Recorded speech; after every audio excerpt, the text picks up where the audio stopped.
The Highwayman, by Alfred Noyes.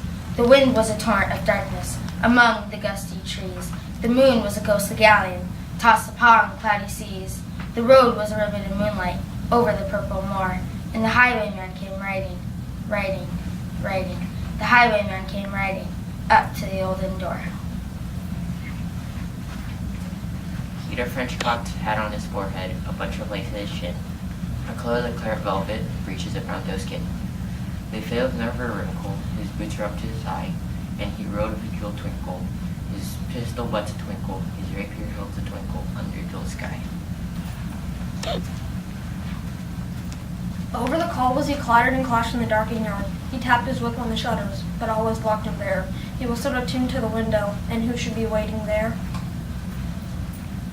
But the landlord's black-eyed daughter, Bess, the landlord's daughter, plotting a dark red love knot into her long black hair. And dark was the dark old inn yard, a stable like a crate, where Tim the ostler listened. His face was white and peaked, his eyes were hollows of madness, his hair like moldy hay.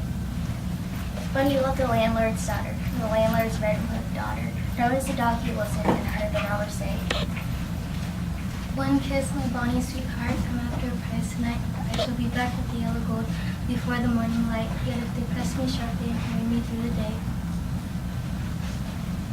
Then look for me by moonlight, watch for me by moonlight. I'll come to thee by moonlight, though hell should bar the way. He rose upright in his stirrup. He scarce could reach her hands, but she loosened her hair in the casement. His face burnt like a brand, as the black casket of perfume came tumbling over his breast. And he kissed its waves in the moonlight, oh sweet black waves in the moonlight. Then he tugged at his rein in the moonlight and galloped away to the west. He did not come in the dawning, he did not come at noon. And out of the tawny sunset before the rise of the moon, when the road was a gypsy's ribbon, leaving the purple moor, the red coach troop came marching, marching, marching. King George's men came marching up to the old inn door. They said no word to the landlord, they drank his ale instead, but they gagged his daughter and bound her to the foot of her narrow bed. Two of them knelt at her casement with muskets at their side. There's death at every window and hell at one dark window, for Bess could see through her casement the road that he would run. They had tied her up to attention. With many a sneering jest. They had bound a musket beside her, with the muzzle beneath the breast. Now, keep good watch, and they kissed her. She heard the due man say, Look for me by moonlight, watch for me by moonlight. I'll come to thee by moonlight, though hell should bar the way. She twisted her hands behind her feet, and all the knots held good. She writhed her hands until her fingers were wet with bitter blood. She stretched and strained in her darkness, and the hours closed by like years. So now on the stroke of midnight, cold on the stroke of midnight, the tip of one finger touched it, and the trigger at least was hers. Tip of her finger touched it, she strove no more for the wrist. Up she stood to attention, with the muzzle beneath her wrist. She would not risk the hearing, she would not strive again.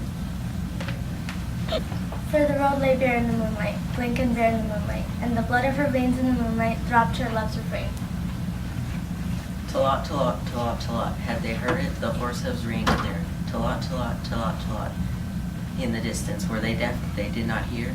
Down the ribbon of moonlight, over the brow of the hill, the highwayman came riding, riding, riding. The redcoats looked to their priming. She stood up straight and still. Tlot, tlot in the frosty silence, tlot, tlot in the echoing night. Nearer her he came, nearer. Her face was like a light. Her eyes were wide for a moment. She drew one last deep breath. Then her finger moved in the moonlight, her musket shattered in the moonlight, shattered her breast in the moonlight, and warned him with her death. He turned, he spurred to the west. He did not know who stood, bowed with her head over the musket, drenched with her own blood. Not till dawn he heard it, and his face grew gray with fear.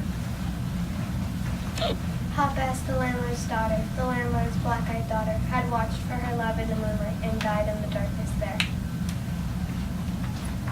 Back he spurred like a madman, shouting a curse to the sky. The white road smoking behind him, his rapier brandished high. Blood red were his spurs in the golden noon, wine red was his velvet coat.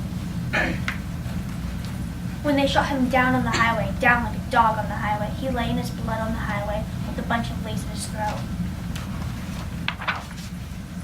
And still of a winter's night, they say when the wind is in the trees, when the moon is a gassy gallon tossed upon the cloudy seas, When the road is a ribbon of moonlight over the purple moor, a highwayman comes riding, riding, riding. A highwayman comes riding up to the olden door. He climbs and over cobbles, he climbs and clings in the darkened yard. He taps his whip on the shutters, but all is locked the barn. He whistles a tune to the window, and who should be waiting there but the landlord's black-eyed daughter, Bess, the landlord's son, playing a dark red love knot into her long black hair. The Highwayman by Alfred Noyes.